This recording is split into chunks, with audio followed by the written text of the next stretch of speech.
పునర్వికాశ్రీ. ఈ పేరు మీకు తెలిసే ఉంటుంది అండ్ ఎక్కువగా వినిపిస్తూ ఉంది.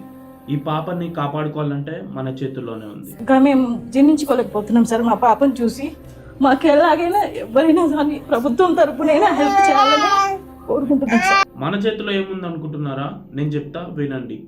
ఈ పాప అయితే ఒక రేర్ డిసీజ్ తో అయితే బాధపడుతుంది, SMA. ఈ ఒక డిసీజ్ తో బాధపడుతున్న వాళ్ళు కూర్చోలేరు, నించోలేరు అండ్ బ్రీత్ సరిగ్గా తీసుకోలేరు. ఈ పాప క్షేమంగా ఉండాలి అంటే ఒక ఇంజెక్షన్ అయితే యూజ్ అవుతుంది, జోల్జెస్మా.